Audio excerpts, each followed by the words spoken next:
결방뇨라 그러지 그런 거.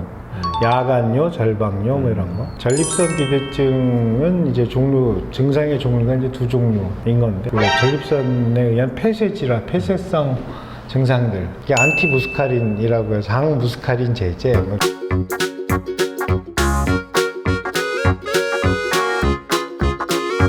안녕하세요. 의사들의 점심시간입니다. 오늘은 하려고 하는 얘기가 이제 전립선 비대증 치료를 하다 보면 전립선의 크기는 줄어서 이제 방광의 출구가 이렇게 좁아지거나 막히는 거는 잘 해결했는데 환자가 계속 괴로워해요.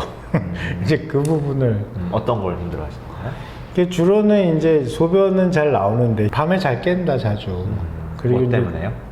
소변 마려워서. 아, 소변이 마려워서요? 네. 그러니까 전립선을 치료를 하면은 다 좋아질 줄 알았는데 밤에 깨는 거는 여전하다거나 아니면 소변이 마렵다고 생각이 되면 못 참겠거나 아니면 조금 새기도 하고 절방뇨라 그러지 그런 거.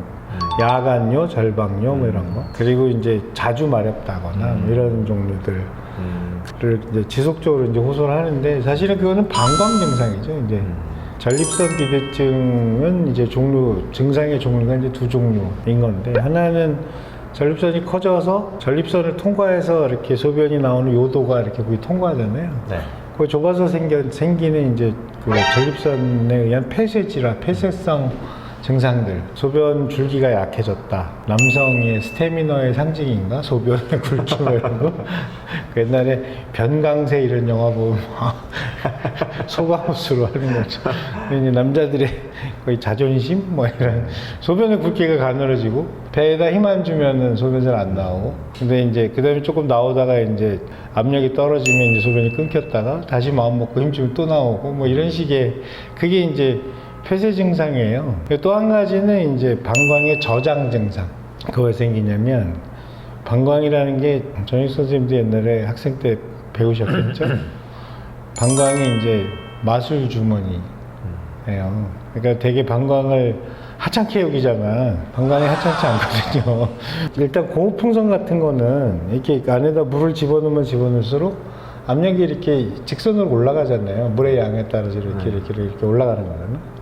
근데 방광은 400cc 정도가 이제 평균인데 400cc까지는 물을 계속 넣어도 압력이 0이에요. 그게 무슨 말이냐면 방광이 소변이 차면 찰수록 자기 스스로 용적이 늘어나요. 그래가지고 압력을 안 높이다가 한 400cc 정도 되면 급격하게 이게 압력이 올라가면서 방광 근육이 수축하는 거죠. 그때 되면 뇌에다가 이제 소변 마려워요. 빨리 가. 이렇게 이제 얘기를 하는 건데 그러면 이제 뇌가 그러니까 소변을 볼 사정이면 가서 이제 소변을 볼 것이고, 그다음에 소변을 볼 사정이 안 되면 방광이 수축하는 걸 멈춰요. 그러니까 수의적으로 또 이게 그 조절이 좀 돼. 그러니까 사람이 소변을 참을 수 있죠. 근데 이제 방광이 민감해지는 이유는 명확하게는 잘 모르는데 방광벽이 두꺼워지는 거랑 연관이 있을 거라고 생각하더라고요. 제가 이제 여기저기 이런 거 저런 거 이제 찾아봤는데 이게 그 밖에 이제 방광의 출구가 이제 좁아지면 소변을 볼 때마다 방광에 힘을 써야 되니까 전립선 때문에 출구가 좁을 때 이제 밖으로 배출하려면 압력이 높아야 되니까 힘을 쓰잖아요. 이렇게 우리 운동하면 근육 커지듯이. 네, 그래서 방광벽이 두꺼워지면 일단 저장 용량이 떨어져요. 원래는 평균적으로 400cc 정도인데 이게 막 심하면 100cc, 막 150cc 막 이렇게 떨어지니까 그 정도는 돼도 벌써 이제 압력이 올라가서 나 오줌 마려 이렇게 또 소리를 지르고 그것만 있는 게 아니라 일단 소변이 마렵다고 이제 딱 그 뇌에다 통보를 하는 순간에 이 방광 근육이 미친 듯이 수축을 하는 거야. 그러면 이제 밖으로 막 밀려 나오잖아요. 그래서 이제 그게 이제 절방뇨라는 증상으로 이제 생기는 거죠. 그래서 이제 결국에는 그냥 그 전립선의 크기를 줄인다고 해서 방광 민감성이 당장 해결이 될 거냐. 그게 뭐 가역적이지 않은 변화인가요? 그러니까 이제 아주 심한 경우에는 가역적이지 않은 경우도 있어요. 아주 심한 경우에. 그러니까 뭐 전립선 비대증 때문에 이제 소변 증상이 생겼는데 그 굉장히 증상이 심한데도 불구하고 수술하기 싫고 다른 치료받기 싫고 해서 그냥 계속 참았을 때, 그때는 이제 방광 기능이 일정 수 이상 떨어지고 나면 그 다음에는 방광을 저희 전립선의 그 용적을 줄여서 방광의 출구를 열더라도 방광은 원래의 자기의 착한 방광으로 돌아오지 않는다. 이제 그런 경우도 있다는 거죠.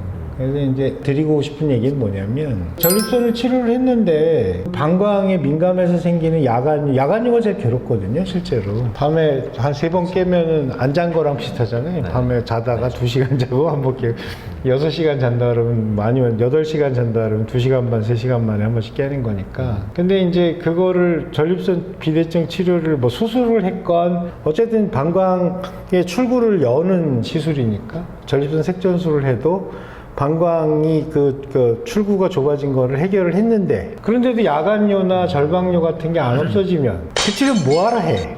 할 필요가 없잖아요. 그냥 이대로 살래 이럴 수도 있는 거잖아요. 근데 이제 전익 선생님 아까 방금 말씀하신 거가 되게 중요한 얘기인데 놔두면 방광이 점점 나빠진다는 거죠.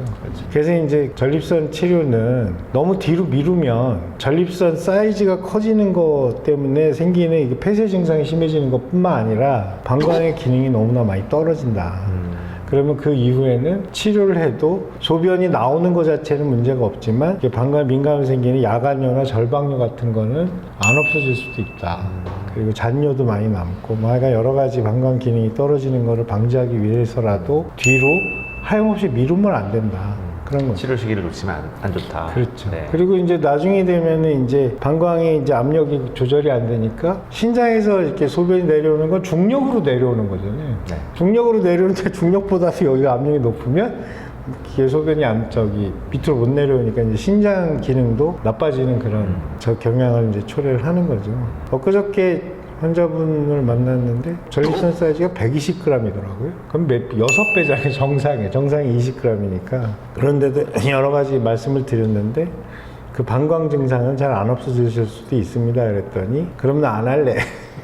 그래서 뭐 이런저런 얘기를 했는데도 잘 이해를 못 하시더라고요. 왜 치료했는데 방광 안 좋아지냐? 그래서 이제 오늘 이제 이 얘기를 드리게 된 건데 근데 그러면 방광 민감한 방광 혹은 그냥 독립적으로 그 전립선 비대증이 없이도 과민성 방광이라는 병이 있잖아요. 그렇죠. 그거는 남자뿐만 아니라 여자도 걸리는 증상이고 여성분들도 증상은 똑같아요. 밤에 계속 소변 보러 왔다 갔다 하고 뭐 한번 소변 마려우면 못 참고 이제 소변이 샌다거나 뭐 이런 것도 생기고 뭐 그러는데 그러면 민감한 방광에 대한 치료는 없냐? 당연히 있죠. 있는데 대부분은 이제 약물 치료를 하게 되고 외과적인 시술을 하기도 해요. 그 중에 이제 최근에 이제 보험이 된 걸로 알려져 있는 게 방광경이라고 해서 이렇게 내시경을 넣어가지고 네, 방광 내시경. 네. 예. 거기 들어가서 방광 벽에다가 보톡스요? 보톡스가 이게 저 근육을 이제 그 마비시키는 네. 그런 기능이 있잖아요. 미용할 때 쓰는 아. 보톡스. 네. 야, 보톡스 개발한 사람들은 좋겠다.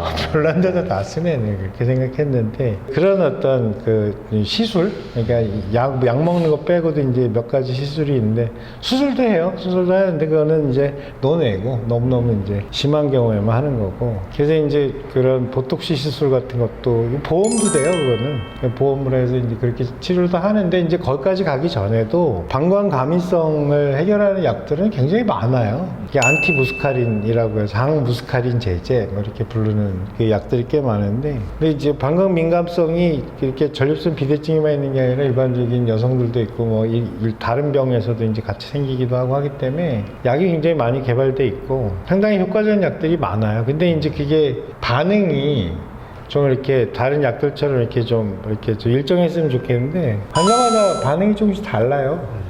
그래서 이제 그 어떤 분들은 A라는 약에 잘 듣고 어떤 분들은 B라는 약에 잘 듣고 뭐 이런 식인 거고 그래서 이제 약을 조절하는 기간이 좀 필요한 거죠. 네. 한 2주치 약을 먹어보고 아, 난 이 약이 마음에 들어. 그거 쓰고 만약에 이거는 별 효과가 없다거나 아니면 부작용이 좀 있어. 그 항무스카린 제제가 쪼잔쪼잔한 그런 그 저건데 그 부작용도 있는데 되게 이제 제일 흔한 게 구강 건조증. 그러니까 입이 마르는 증상이 있고 뭐 좀 졸리고 뭐 어지럽고 뭐 이런 것도 있고 아주 드물게 설사를 하는 경우도 있고 뭐 그래요. 그래서 이제 그쪽에는 그 제약회사들이 저 연구 투자를 굉장히 많이 해요. 그러니까 결국 과민성 방광이 있는 분들이 되게 많다는 소리죠. 그럼 그 약을 계속 먹어야 되나? 그러니까 그 계속 먹어야 되는 것 때문에 아주 쪼잔한 부작용인데도 불구하고 지속적으로 못 먹게 되는 그런 게 있는 거죠.